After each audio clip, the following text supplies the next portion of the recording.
Hey everybody, I am back again with another toy review. This time it is the Jazwares Target exclusive Pokemon Trainer Team Series Typhlosion.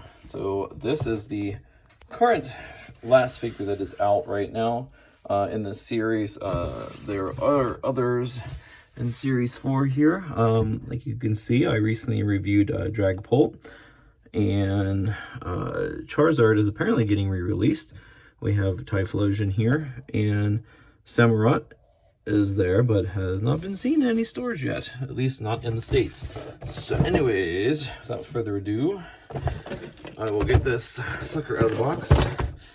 But before I do that, I want to show you the cool package art there. Very much like the art there. I'm not sure if it's stock art. I think I've said that before in other videos, but it is very nice. I kind of wish it was colored to match the character, but that's how they're doing it.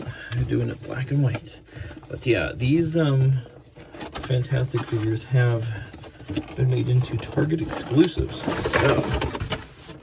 So check it out, yo. It comes with a base, which is like the evolution base there in the game, and all that, and it comes separated, so you have to put it together. You gotta figure out which one is which. I guess this goes into there. Yeah, nice and clicky. Then you put that piece in there, or no, you put that one in there. Okay, there you go. So it's all together now. We get to figure out of the box. There were plastic ties in here. I got them out already, but we didn't need them. The figure is really wedged in the box. When I took it out, he's gonna fall over. So, all right, let's get this big figure out of the box. So I will say right off the bat, I am not a fan of the like triple layer neck articulation. I think it's really strange looking. It just kind of makes him look almost bug-like. I don't know. It's weird to me. First of all, before all of this articulation stuff, the fire comes out of the neck. It's a very, very rubbery, soft plastic. It's painted very well. Don't really see any issues going on with that. But once you take it off, it's going to have holes all over the place. So I don't know about you. If you got this figure, I would certainly leave the flame on. So anyways, I'm going to take it off for the purpose of reviewing though. So got this upper neck joint, and let's see, they stop at a certain point. I don't know why. You cannot rotate it all the way around. They all stop. They just pretty much go set it so you cannot rotate this figure. This, like, it gets stuck. And I think if you do it, it's gonna break. That is just my opinion. It looks also like they've done this in some separate pieces of plastic, which is kind of an interesting move. Saves on paint also, which is a nice move. Jax has kind of been doing that also with their figures. So like the greenish area, the fur area, I guess that would be, is a separate piece from the yellow face and body area here. So those are all separate and snapped in, which is probably what was snapping when I was trying to move the neck pieces around. I just think it's weird to make it look like that. I don't know. It makes it look like a armadillo or something. It's strange. But again, eyes are painted really well.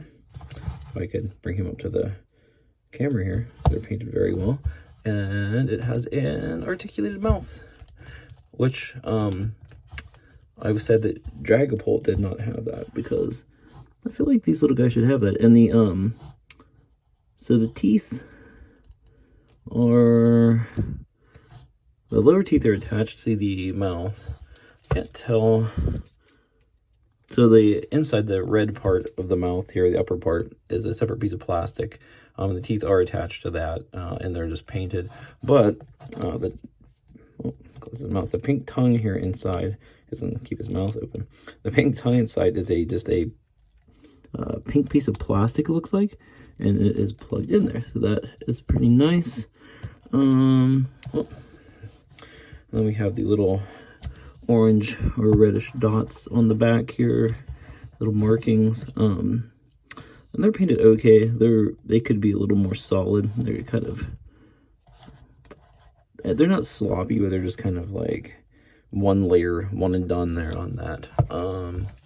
Let's see, that has articulation at the waist, and that goes all the way around, and it does have a little bit of a swivel, so that is nice.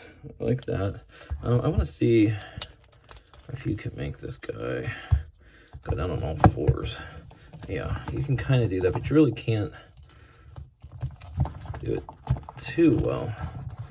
So you'd be able to do that and have it like that. But to my knowledge, this character stands like that, though. So I still think it would be neat to be able to do it like that. But I digress.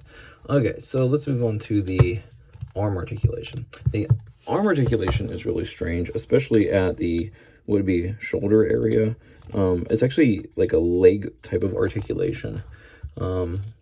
Actually kind of reminds me of the articulation that NECA uses on their figure's legs. It's really strange. It almost looks like two separate joints in there, because you see one here at the bottom and there's one there. You cannot rotate it. I guess you can. You can rotate it all the way around. I take that back. Sorry, Jazwares. But yeah, I feel like having a hinge joint on this would have been a lot better. I don't know. I think it's a really weird joint to have on the arms and the shoulder area. So, and there's another one here, makes the arm go out kind of like an elbow area. But it goes back and forth also, and it rotates all the way around, which is fantastic. They should have done that with more of these figures. Then he has kind of like a little flipper for the hand. And the hand also moves. So you can move the hand like that. Move it. I don't recommend it though. I was like it warped the plastic when I did that. All right, we're not going to recommend doing that. So I would just kind of do a little flippy flipper with that. But you can move them back and forth, do a little karate chopping, little dancing move. So here's the real disappointing part, is the legs. I don't even know what the point of the leg articulation is. I mean, I guess so it has it, but you can't really do much with it. They really should have worked this part out better. Like, I feel like this lower half should have been like made of a rubbery plastic, so you could have like really bent the legs back or something, or done something with them. They're just kind of like stones. They don't really do much of anything. The paint on the little green area on the legs is nice, though. Let's see. And again, this is a separate piece of plastic coming down like the little tail fin area there. Then we have the foot articulation. So this just moves around back and forth. There's no joint there really to move it down. And it has a flipper type articulation on the toes on both feet. I'm trying to get him to stand on his own without the stand. So you don't really need the stand for this guy. It stands pretty good on its own. Let's get the flames back in. It is a great looking character though. I don't know. There are things that I would have done differently with it personally. But it's a great sculpt. You know, neck weirdness aside, it's a really great sculpt, and it's gonna really fit in really well with anyone's Pokemon collection, in my opinion. I hope more of these guys come out, because Jazwares has been doing a really great job on them. I've rarely purchased Pokemon figures in the past when other companies did them, So I guess that's really saying a lot. These are definitely a step in the right direction. Let's see. So one last thing before I go. I see the peg here in the back for the little stand. I guess you could do that, and you could have it like doing some kind of jumpy moves here, but I don't know. I don't think Typhlosion's doing too many jumpy moves, but it's kind of cool though if you want to have it hovering or whatever, and mid, like could do a battle shot or something, you know, have them fighting each other, or just to even give it a little better stability so it doesn't fall over. But honestly, on its own without the stand, it stands up pretty well. So yeah, you just have to balance the legs out correctly. But really, that's about it for this guy. Not too much to say. Thank you so much for watching. Until next time.